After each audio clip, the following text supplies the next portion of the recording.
Warning, this video contains team selection and captain choices which some viewers may find offensive. Hey guys, and welcome back to FPL TV. Before looking to Game Week 21, my current team and transfer plans, let's quickly look at the ongoing Game Week 20 and see how my team is currently getting on. On the Saturday, I had 6 of my starting 11 playing, 5 of which were all from the same fixture, as did many FPL managers for the Manchester derby. A lot of talking points from that fixture really, but FPL-wise, I guess the main one was Marcus Rashford continuing his superb form and notably outscoring Haaland significantly, to the delight of all the brave managers who did indeed opt for Rashford as captain. No regrets from me on that one though, despite Haaland's blank. Personally, I never once considered taking the armband off the Norwegian. Considering that Erling Haaland was very heavily triple captained this game week though, a blank from him in the first of his 2 games was actually a positive for me. The lower he scores this week will open up a bigger chance for me to make up some ground on those managers later in the season when I choose to use the chip. Still a game to go for Haaland triple captainers though, so the perspective of the game week can still very quickly change significantly. The only other player featuring on Saturday for me was my free transfer in of Ivan Toney, who I brought in for the injured Darwin Núñez.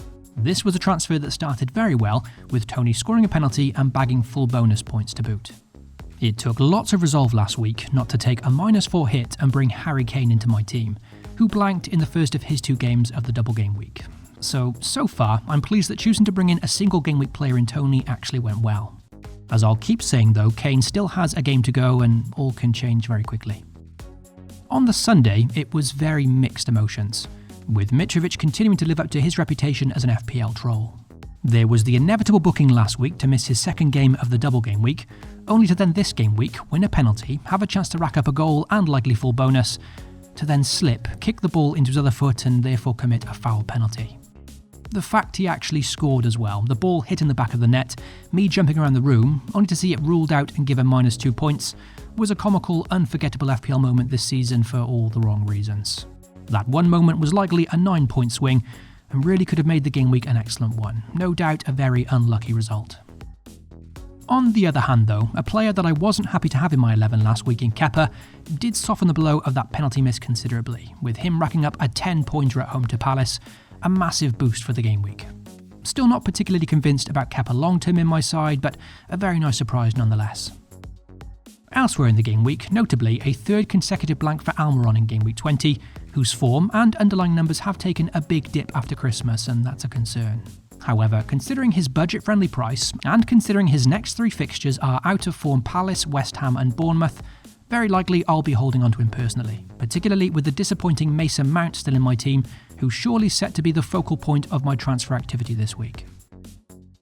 So for Game Week 20, so far my team has scored a very pleasing 56 points, notably without a hit, in a game week where lots of managers did take -4s and -8s to chase the current double game week. So far things have very much gone in my favour, with the likes of Harry Kane blanking, and it's given me a healthy green arrow of around 150,000 places, from 718k to 577k. This of course all can still change though, with Kane having another fixture, Cancelo potentially missing the next game, as well as plenty of triple captain Haalands still in play. However, considering I still have 5 players myself to go this game week, hopefully I can at least hold on to this green arrow. And seeing as though I wasn't particularly happy with my team heading into the game week, I would be delighted to come out of it with a rise in ranking.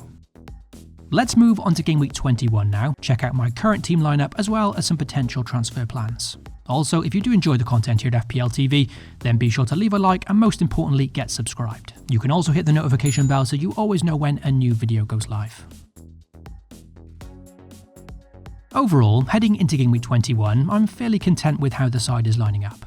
Granted, it's far from perfect and there's definitely some question marks cropping up. There's the uncertainty over Cancelo's starting place, there's the poor form of Almiron, as well as Mitrovic being quite a frustrating own in recent weeks. However, all these issues I think can wait at least another game week. Almiron still has some decent fixtures coming up, so he's not a top priority move for me just yet, whereas as for Mitrovic, I think I'm okay in keeping the faith with him for now. Despite the frustration, there's still a lot to like about Mitrovic as an FPL asset this season. He's still a talisman, a guaranteed 90-minute player, and a focal point for a Fulham side who in my opinion have been very, very impressive this season, particularly at home. He's also fairly fixture-proof, and considering Tottenham's poor defensive form, I'm happy to hold him for this one. As for Cancelo, well, regardless of whether he starts against Spurs on Thursday night or not, it's unlikely I'm going to move him on before a nice home fixture against Wolves up next.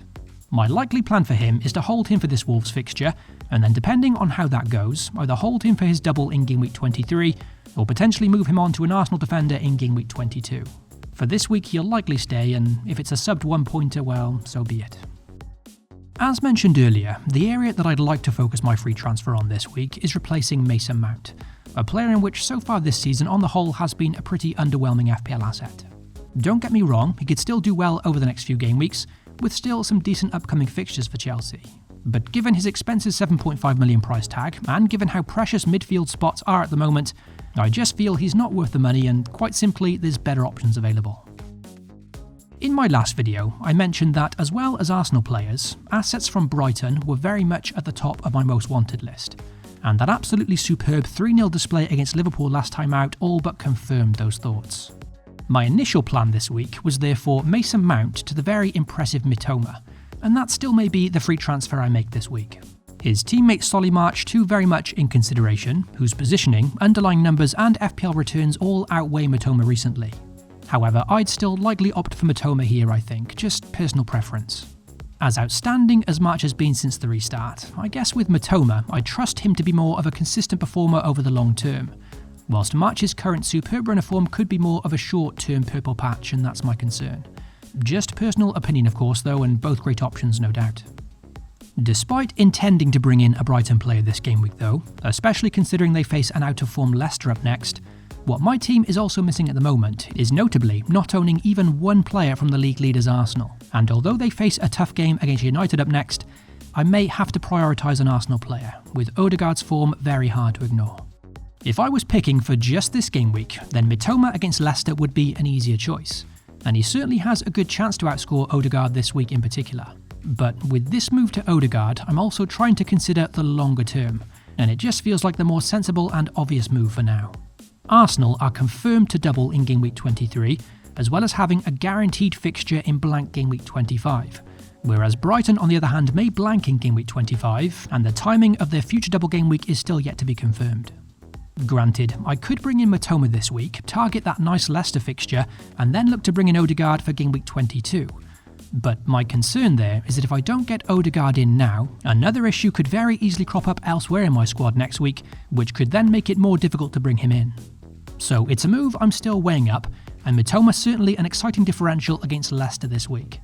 But the want to own Odegaard for the long term and simply get it done this week is strong, so that's what I'm leaning towards. In goal this week for me, it's very likely I'm going to deputise my bench boost hero from last game week, Bernd Leno at home to Spurs, rather than Kepa who faces Liverpool away. Both in with a good chance of making plenty of saves this game week, but I think Fulham have been excellent at home this season and actually very tough to beat.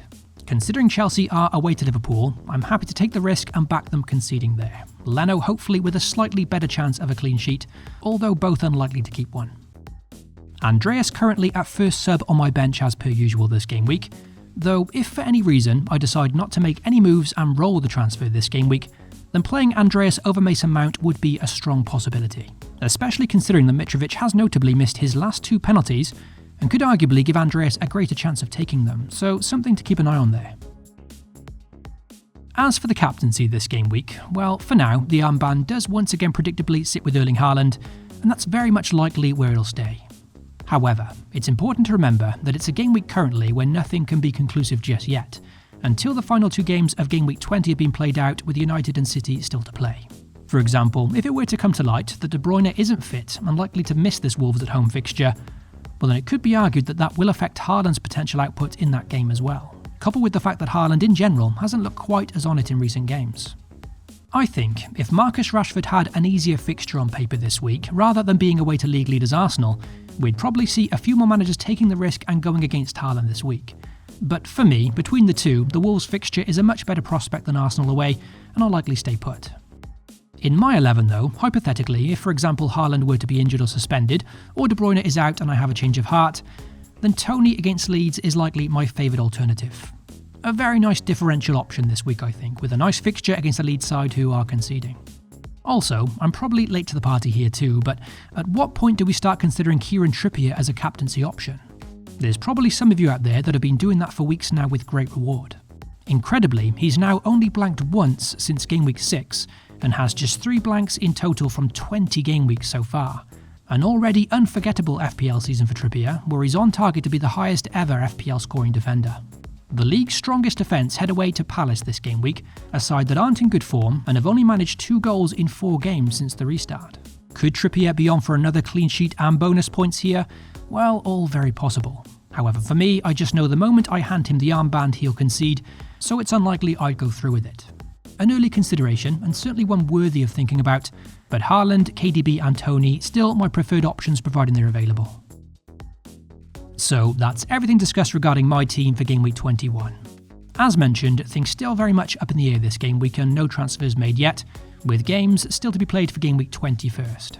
However, should there be no surprise news, then Mason Mount to either Mitoma or Odegaard my likely free transfer this week, with Odegaard probably my favoured move. Hopefully you enjoyed the video, and if so, be sure to leave a like and most importantly get subscribed. Good luck to you all for Game Week 21, FPL responsibly, and I'll catch you all very soon.